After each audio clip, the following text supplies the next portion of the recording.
Last week, a 72-year-old man named Arthur sat across from me and said something I will never forget. He told me he felt completely fine when he went to bed. No chest pain, no warning, nothing unusual. But the moment his feet touched the floor at 6:30 the next morning, he felt a crushing weight pressed down on his chest. Like something was sitting on him. Arthur had just walked straight into what cardiologists call the morning danger window. And here is what most people, including most doctors, never tell their patients. Heart attacks are not random. They are not equally distributed across the hours of the day. There is a precise 6-hour window beginning right around 6 o'clock a.m. where your risk of a major cardiovascular event, a heart attack, a stroke, or sudden cardiac death doubles, not increases slightly, doubles, between 6 o'clock a.m. and noon. Approximately 40% more heart attacks occur than during any other period of the day, and the probability that a morning heart attack will be fatal is 29% higher than one that happens in the afternoon or evening. What is happening inside your body during those first hours while you are still rubbing the sleep from your eyes, while you are reaching for your coffee, while you think the hardest thing ahead of you is deciding what to have for breakfast is a perfect biological storm, earlier, and the proteins responsible for dissolving dangerous clots are at their lowest point of the entire day. This is not a scare tactic. This is documented science from the New England Journal of Medicine, the European Heart Journal, Harvard Medical School, and the British Heart Foundation. And by the time this video ends, you are going to understand exactly why your body does this, what the specific mechanisms are, and what signs to never ignore during those first hours of the morning. The first thing to understand is what happens the moment you wake up. Most people assume waking up is a passive event. Your eyes open, your mind clears, you start the day. What is actually happening inside your body is something far more dramatic. The brain, sensing the transition from sleep to wakefulness, activates the sympathetic nervous system, the same system responsible for your fight or flight response.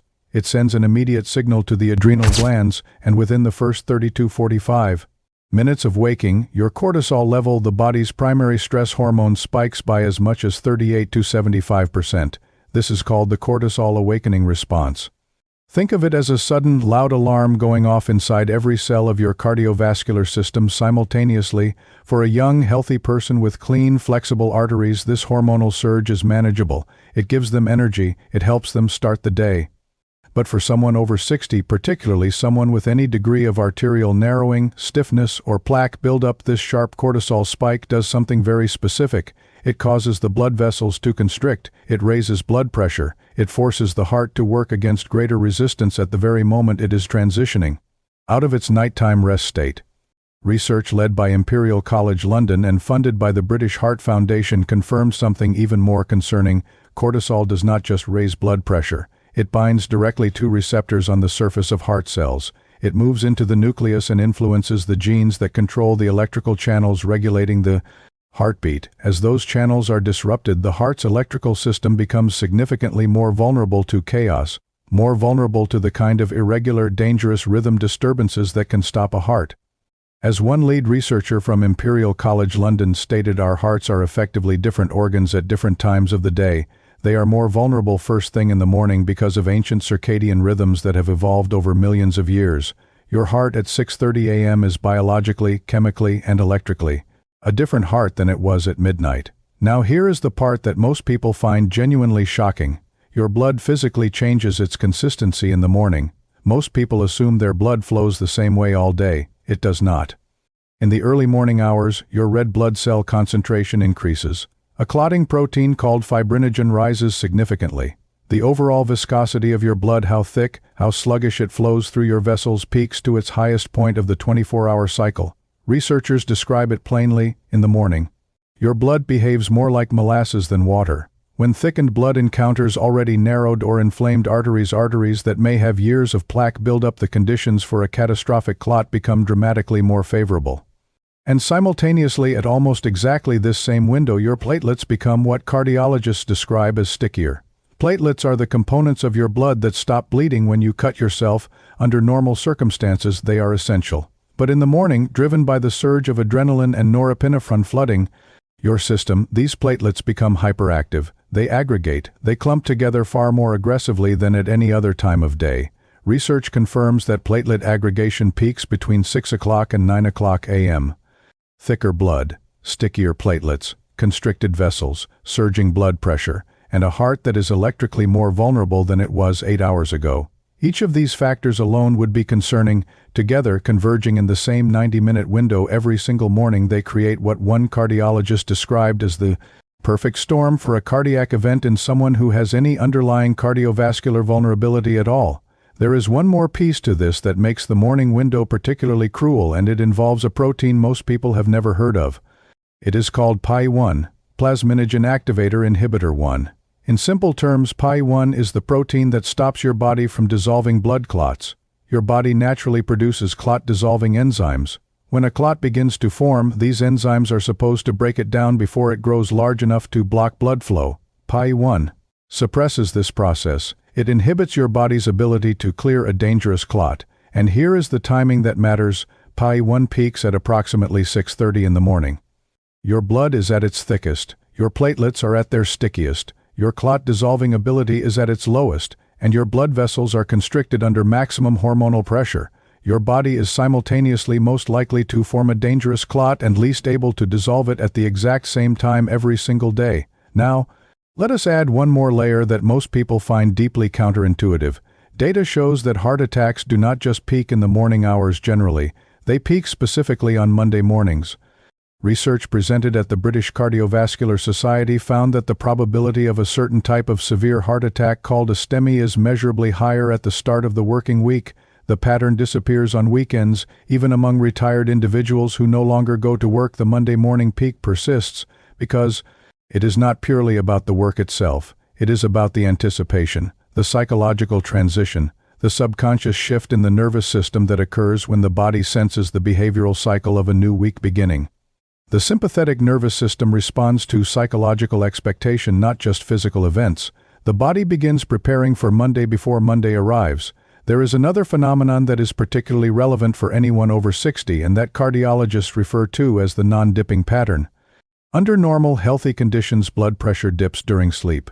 It drops by 10 to 20% compared to daytime levels. This nightly dip is not incidental. It is the heart's essential recovery window, the time during which the cardiovascular system repairs, rests, and prepares for the demands of the following day. But a significant proportion of older adults are what cardiologists call non-dippers. Their blood pressure does not fall during sleep. It stays elevated throughout the night, and then when the morning hormonal surge arrives, it climbs even higher on top of an already elevated baseline. The heart never got the rest it needed, and now it is being asked to handle the most biologically demanding transition of the day. From sleep to full wakefulness without the recovery that should have preceded it. A 24-hour ambulatory blood pressure monitor can determine whether you are a non-dipper. It is a simple, non-invasive test, and the information it provides can genuinely change how a physician manages your cardiovascular risk. There is one more amplifying factor that deserves its own mention. Cold temperatures cause blood vessels to constrict further. They increase the resistance the heart must pump against. They compound the morning hormonal surge and platelet activation with an additional physical stressor. This is not theoretical. Epidemiological data consistently shows that cardiovascular events increase on cold mornings. The combination of the 6 o'clock a.m. biological danger window and a cold morning environment, particularly for someone who moves from a warm bed into a cold room without transition, represents a compounding of physiological stressors that the data clearly reflects. Now let us talk about symptoms, because this is where the morning danger window becomes particularly deceptive. Most people carry a mental image of what a heart attack looks like. The classic presentation: crushing chest pain, left arm numbness, a dramatic, unmistakable event. But in the morning danger window, particularly in older adults and particularly in women, the symptoms can be profoundly subtle. Not crushing chest pain, but an unexplained wave of fatigue so heavy it feels like your body simply does not want to move. Not arm numbness, but a vague, unusual shortness of breath while doing something as ordinary as walking to the kitchen. Not dramatic, but a cold sweat that arrives without any obvious physical exertion. A jaw that aches in a way that has no clear explanation. A sense of heaviness or pressure that seems to come from nowhere and does not immediately go away.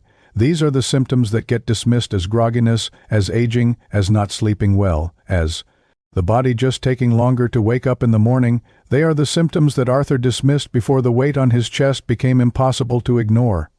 A sudden, unexplained wave of exhaustion at 7 o'clock a.m., particularly when accompanied by sweating, unusual shortness of breath, or any pressure or discomfort in the chest, jaw, or upper back, is not something to sleep off. It is something to sit up for, to alert someone about, to take seriously in real time what we have covered. Today is not speculation. It is the convergence of multiple confirmed physiological mechanisms, all documented in peer-reviewed medical literature, all targeting the same window of your day. The cortisol awakening response that surges within 45 minutes of waking, the thickened blood and elevated fibrinogen of the early morning hours, the hyperactive platelets urge driven by adrenaline between 6 o'clock and 9 o'clock a.m., the Pi-1 peak that suppresses your body's ability to dissolve clots at precisely 6:30. The sympathetic nervous system surge that constricts blood vessels and drives blood pressure upward. The Monday morning amplification driven by the psychological anticipation of the week. The non-dipping phenomenon that eliminates the heart's nightly recovery window. And the additional vascular constriction of cold temperatures. These mechanisms do not work in isolation. They work simultaneously in the same body, in the same morning, in the same window of time. Your heart between 6 o'clock and 9 o'clock a.m. is operating under greater biological stress than at almost any other point in the day. Understanding that, truly understanding it, changes how you move through those first hours of every morning. If this information gave you something important to think about, something you will carry differently going forward, share it with someone you care about. Subscribe so you never miss a video like this one. Every piece of information we share is sourced from documented medical science, because the most powerful thing you can do for your health is understand what your body is actually doing and why. Stay aware. We will see you in the next one.